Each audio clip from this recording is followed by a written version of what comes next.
to stone the adulterous woman. That is in the Bible, to stone the adulterous woman. So Allah sent the Quran to the Jewish, to the Israelites. How you come to Prophet Muhammad when you have the law in the Torah? Yes, that's the one. But not general statement as you said. That no, because we don't believe that the Torah, even to Prophet Muhammad, we don't believe everything was in the Torah was perfect, word by word, letter by letter. Okay, let us get you busted. Peace of Christ to all of you. Please invite your friends. We are broadcasting in the other account, so please share the link and invite your friends here. Let us see. Let us play this part again and get this Abdul busted.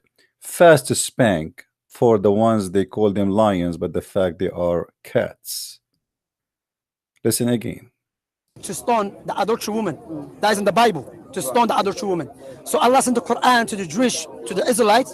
How you come to Prophet Muhammad when you have the law in the Torah? Yes, that's the one. But not general statement as you said. That no, because we don't believe that the Torah, even to Prophet Muhammad, we don't believe everything was in the Torah was perfect, word by word, letter by letter. No, he never swore by it. He never swore by it.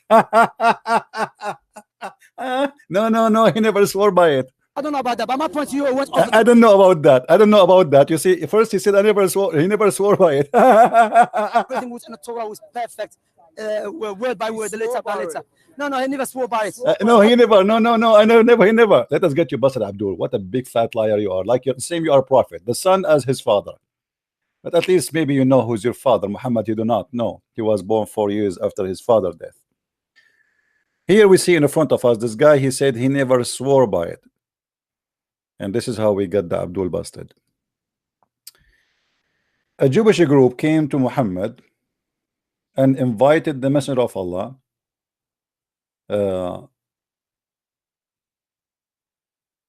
like they have like let us say a religious school. They said Abu Qasim, which means Muhammad. This is what they call him, Abu Qasim. One of our men has committed fornication with a woman, so pronounce judgment upon them. They placed a cushion for him of Allah, for Messenger of Allah, who sat on it. And then he said, bring the Torah. And it was then brought. He then withdrew the cushion, and from beneath him, and he placed the Torah, saying, I believe in thee and him who revealed thee. The coward, the liar, the scam. He said that the Torah, when Allah he says, why you come to Muhammad if you have the Torah? He said this is a general statement. They don't believe in the old Torah. But here we go, and he said again, when the guy he said to him, but Muhammad he swore by it. He said no, he did not swear by it. Muhammad he swore by it, and you are a big fat liar. And when the guy he insists, he said I do not know about that. Now here we have a question. As long you are debating the Christians to prove to them that the Torah is corrupt, that's mean your prophet must be a corrupt man, because only a corrupt man will swear by a corrupt book. So thank you for fighting for that purpose. A good man, he will never swear in a book he don't believe in unless he is a scam. And that is the situation of your prophet. He have no dignity, and he is willing to swear in a book which he don't believe in, as you just said, because you just confirm and you are debating the Christians, saying to them, it is corrupt book. The Quran did not confirm the Torah to be true. This is general statement, not everything. So when your prophet, he put his hand over the Torah, saying, I believe in thee. And look, Muhammad here, the hypocrite, he's treating the Torah with a lot of respect. He put the Torah in the top of the cushion, not in the ground. He took the cushion from underneath of him.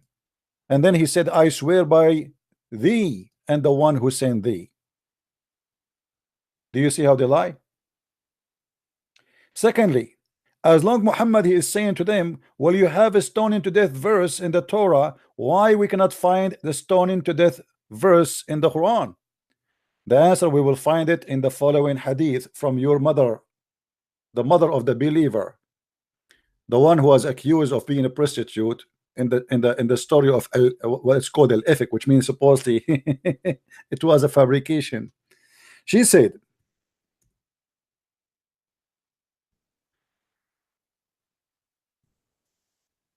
Let us see what happened to the stoning to death verse, which Muhammad he copied from the Torah. The verse of stoning and the breastfeeding for adult 10 times was revealed. So we have verses, those are verses, not hadith. Verses of stoning and verses about the breastfeeding for adult. For those who do not know, the Muslims believe that the Prophet he said that the Muslim women, in order to be able to meet with men who they are strangers, she have to give her boobs, and the man who is a stranger have to suck it 10 different times until he is satisfied. And as you see here, it says for adult. This is not for babies. And then Aisha continues saying, and the paper was with me under my pillow. When the messenger of Allah died, we were preoccupied with his death, and a tame sheep came and ate it.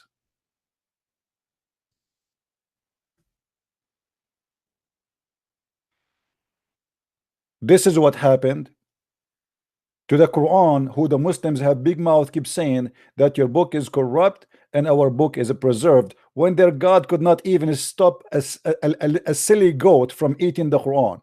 And now we cannot find those following verses, at least.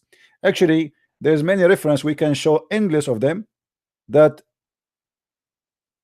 Aisha herself, she said that the chapter of Al-Ahzab used to be equal to the chapter of Al-Baqarah, which means there's more than 213 verses are missing only in one chapter.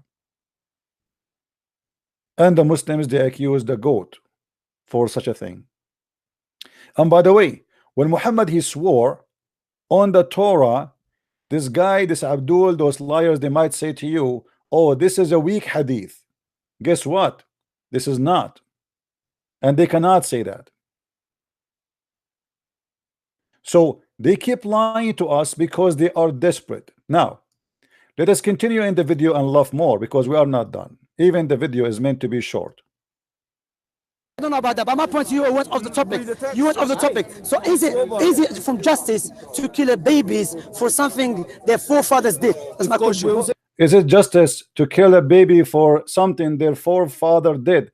This is how stupid the Muslims are. Aren't you Muslims believe in the flood of Noah?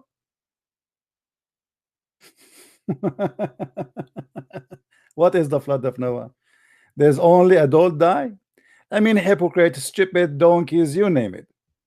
Now let us show you Muhammad killing babies for something their forefather did. Let us go.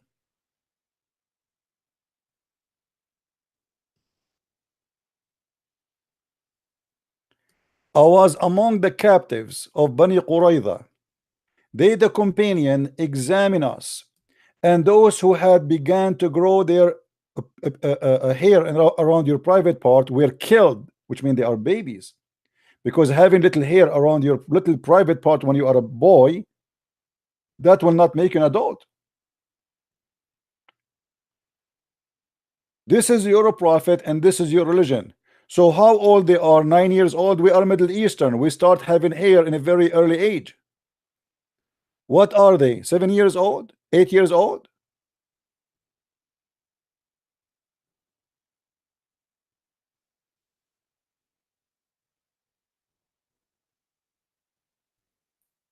Liars, liars. And not only that, if you go to the Quran, chapter 18, verse number 74, here we find a Muslim child who never commit anything. He never did any wrong.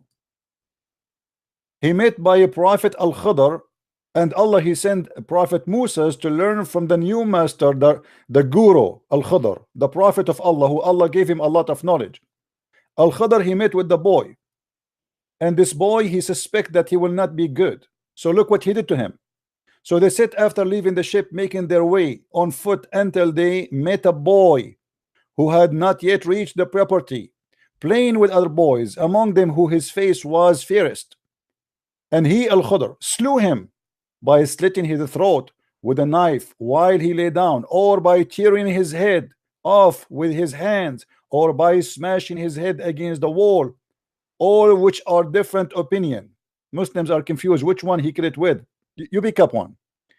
So why he was killed? He did not do anything. So Moses, he said, why you killed an innocent soul?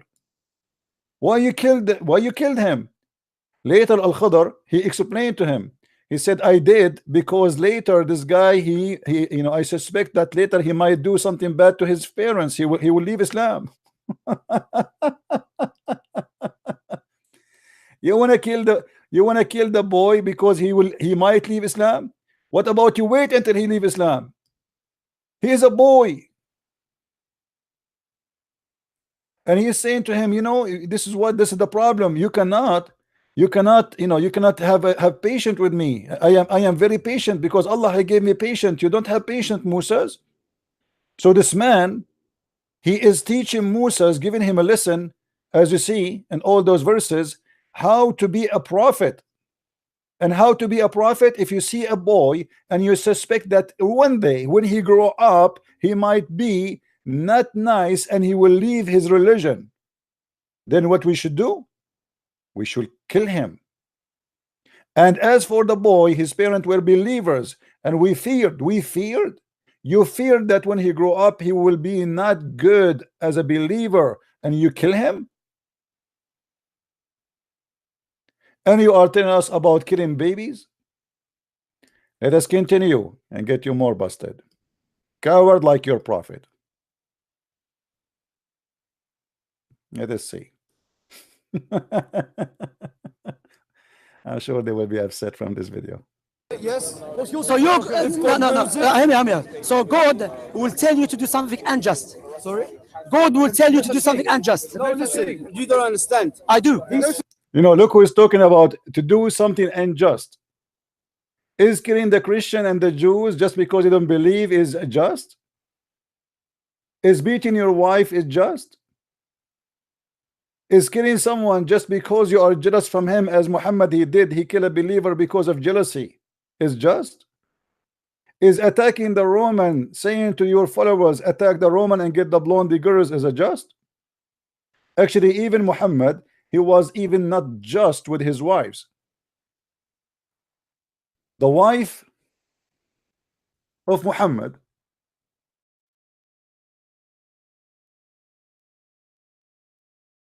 he complained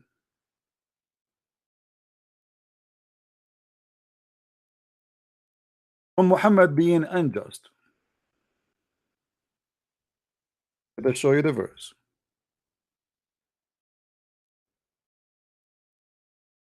Actually, hold on before I show you this one. Let me show you this one first. A Muslim man who discovered that Muhammad is a thief and he is giving his friends more than others from the booty. All of them, they are thieves. The thieves now, they are fighting over the booty. Look at this. Jabir ibn Abdullah reported that the person came to Muhammad. The messenger of Allah said to him, after he noticed that he gave extra silver to Bilal. Now remember, Bilal is not going to take the silver to his pocket. This is the money to go to Muhammad. Bilal is the money back of Muhammad. Bilal himself is a slave. He don't earn money. He don't make money. Slaves don't earn money in Islam. So Bilal, Muhammad, he gave the silver to Bilal, which is mean to him. So the man, he said to Muhammad, Muhammad, do justice. Muhammad, do justice. This is a companion of Muhammad saying to Muhammad, do justice. And this is Sahih Muslim, by the way. This is Sahih Hadith. And then Muhammad said, O we, be upon thee, would you do justice if I do not do justice? Well, obviously you are not. And you would be very unfortunate and a loser if I do not do justice. Then look what Umar ibn Khattab he said. He said, Prophet, let me kill him. Let me kill this hypocrite. The guy, he's just asked for justice. Right away you want to kill him? And look what Muhammad excused not to kill him. He said, I don't mind you to kill him, but people would say I kill my companions. You see, he don't mind to kill him. Just because the guy, he said to him, do justice, for he is stealing extra money. And remember, the Muslims accused their prophet that he stole even clothing. If we go in the Quran, we will find the following. Muhammad was accused even by his followers that he is a thief and he steals underwear. وَمَا كَانَ لِنَبِيٍّ أَنْ يُغُلَّ, chapter 3 verse number 161. It's not for a prophet to be a fraud.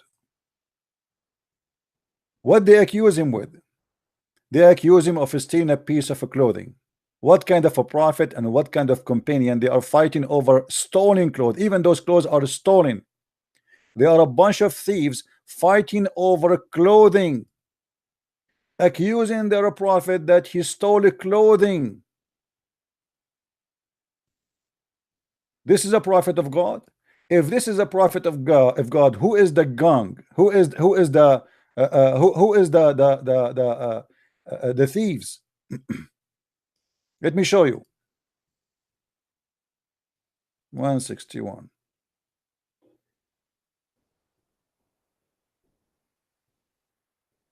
You see, they are fighting over dividing the booty, and some clothing were missing. Some clothing were missing.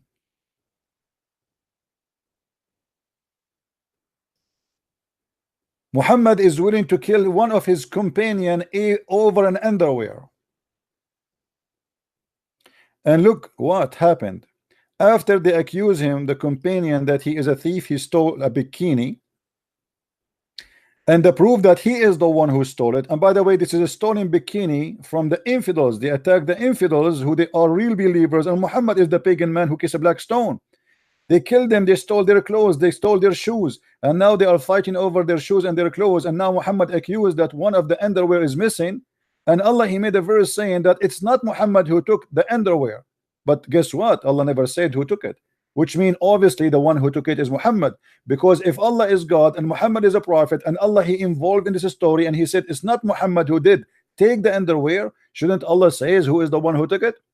But Allah, he keep his mouth silent because this is Muhammad himself.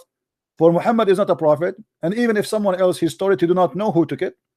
Otherwise, if God really is talking, he should say, okay, go to this house of this man and you will find it there. So there is one of two choices. Either Muhammad he took it, or Muhammad he fabricated this verse, because there's no way God he will say that it's not Muhammad who took the underwear, but yet he will not tell us who took it.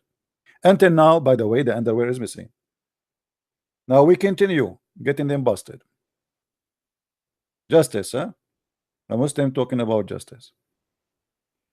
Continue. Please, guys, don't forget after we finish this video to download the video and share it around with your friends. Things in history, right? These are for our learning, right? That's why you have the new covenant. And Allah, you know, you have no one. You can't speak for Muhammad. I Never. love you. I'm No, instructed you're to not. love you. No, you're not. You. No, you're not. I am. You're not. You're not. I'm not instructed Don't let me to show you the kill Bible. And the Bible teach you no. that if I don't believe same belief as you, you should not greet me and you should not invite me to your house. Show me the verse. Here. Show me. That's what I like to hear. Show me the verse. And in context. Read the whole Bible. Do you understand context? Very well. Because I know it's a bit alien to you guys. Thank you very much, alien. Look who's speaking. Let us see. Hold this, akhi. So you read the context for us, please. No Shamsi, because person might say Shamsi is taken out of context, as always people try to say. Okay, here we go. John. Is John? John what? 1. The first letter of John. John 1 what? You got John 1 from 22? 22. Yeah. No, you are. Then said. No, sorry. John, 2. Second. By the way, they don't know anything about the Bible. Those people, they read from that and they put a sticker in the Bible. They have stickers in the Bible about everything claimed they want to do. They do not know anything about the Bible. They have stickers where people, they accuse the Bible of something and then they put a sticker there. So when they go to the speaking corner, they click at the sticker. Okay, sticker says this is the issue. It's written there, and then we open. Second, yeah. Not the gospel according to John, the second epistle of John. Okay. Inshallah. Okay, whoever transgresses and does not abide in the doctrine of Christ and does not have God. So listen to the guideline. Yeah. Who abides in the doctrine of Christ has both the Father and the Son. If anyone comes to you and does not bring this doctrine, do not receive him into your house, nor greet him You are going against your Bible when you greet me. No, but listen. Because I don't So now that will make us bad. Look how stupid they are. The verse saying that a person coming to your home. Why a person he is coming to our home? Those are like Jehovah's Witnesses who are trying to preach false gospel. And I am afraid not to welcome you in my home if you are teaching false teaching. This is what the verse is saying. There's nothing wrong in that. You are not welcome in my home. Now let us see if this will make us bad for not welcoming someone who insult Jesus in our home, who teach false teaching in our home, who try to mislead our family in our home. This is our home. Let us see what your prophet said about what to do when you see a Christian or a Jew in the street, not in your home. Not only you are not allowed to welcome them in your home, in Islam a Muslim is not allowed even to take them as a friend, is not allowed to friend them, is not allowed to take them as a protectors, and not allowed to respect them, and not allowed to let them walk in the street without harming them. Read carefully with me here the verse before. If there is anyone come to you, into you, bring his doctrine, okay? So he's coming to your house. Receive him not into your house. This is in our house. It's not we are going out in the street and harming people and insulting them or harming them. Same time, if we go to Muhammad, we will say the following: do not greet the Jews and the Christians before they greet you. You see, we are the one better than you, so Christians, they greet you. And then when you meet any one of them, force them to the nearest road, way of the road, which means the sewage. In the old day, there's a road and there's a sewage. The sewage is an open tunnel for the dirty water, not like today is hiding under the street. So when a Muslim come in and a Christian come in or a Jewish come in, the Jewish, he have to greet you first because he have to show respect to you. Secondly, he cannot walk with you in the street. He have to go down in the sewage, him and his family.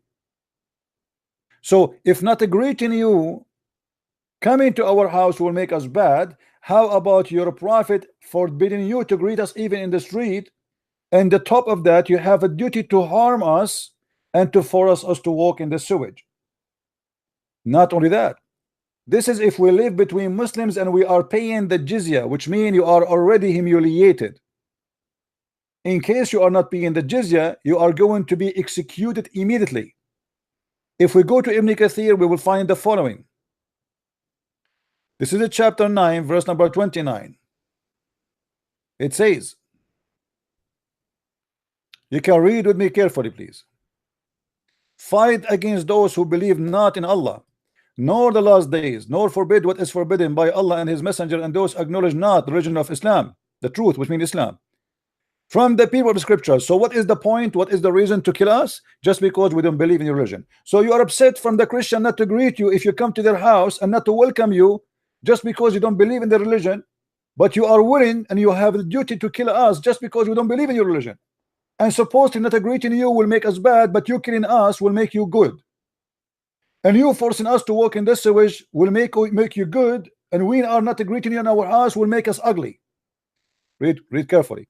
Until they pay the jizya. And here we see a clear sign that Muhammad is a gang man. As we see, he was fighting with his companion over an underwear, over a piece of silvers, because he's a thief.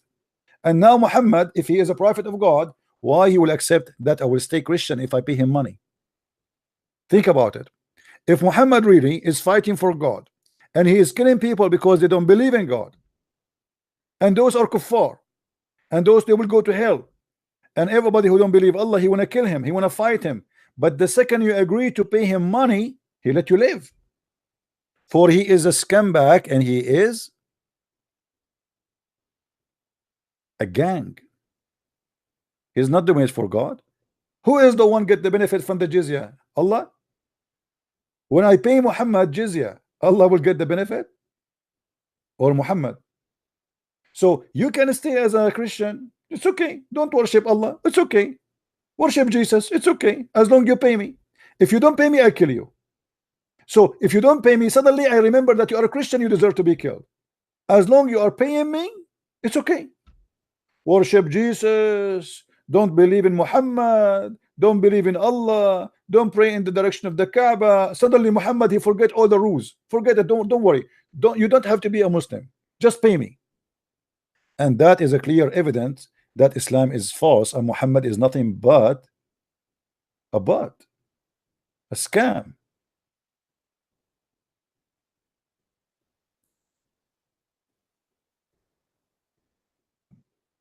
The Muslims are not even allowed to respect us until they pay the jizya if they do not choose embrace Islam. So why we pay the jizya? Because we don't refuse. We refuse. The Muslim, they will say this is a tax, this is a false, because look what it says. And they feel themselves subdued. Not so, you know, you don't pay tax just like any citizen. No, this is jizya, it's penalty. As you pay it with disgrace, humiliated. Do you see it? Therefore, Muslims are not allowed to honor the people of the Dhimma or elevate them above the Muslims. The coward, the potato, he's saying how your book says don't greet the one who come to your house if he's teaching different teaching, if he have different gospel, if he don't abide by Christ. But he have no problem to humiliate us, to disgrace us, to force us to pay money and to take our land. Remember, they come to your land and then they force you to pay money in your house, in your land. And supposedly we are the bad and they are the good. And look at your filthy Muhammad, he's saying don't initiate the salam to the Jews and the Christians, and if you meet any of them in the road, force them to the most narrow alley. And here he continue describing how you need to humiliate the Christians. And this is why Umar al-Khattab, he demand his well-known the condition to be met by the Christians. And what is the condition? Is the pact of Umar, where Umar, he humiliated the Christians. You have to shave the front of your head. If you go in the top of a donkey, you have to turn your face to the ass of the donkey. If you want to go in the bathroom, you have to carry in the top, like a weight of etc. Amazingly disgusting stuff. You have to open your doors in our houses to worship. You will not prevent any Muslim to rest in your church, whether they come in the day or the night. And we are willing to open our doors of our houses for worship of any Muslim. Muslims, they can come to your house and they can enjoy sitting in your house for 3 days, 3 nights for free. Any Muslim can knock at your door and he lay in your bed and he sleep for 3 days, for 3 nights for free. And you will not teach your children the Quran. And you will not wear clothes like the Muslims. And you will not ring the bell of the church. Read it. This is how filthy this cult is.